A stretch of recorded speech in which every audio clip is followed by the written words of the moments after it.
Respected brothers and sisters in Islam, Assalamu alaikum wa rahmatullahi wa barakatuh. This is your brother Harun Rashid, President, Muslim Ummah of North America.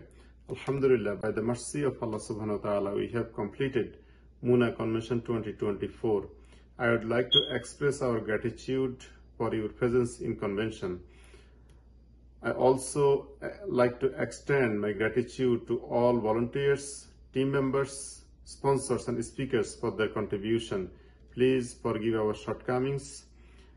We looking forward for your feedback and also want to see you in next convention.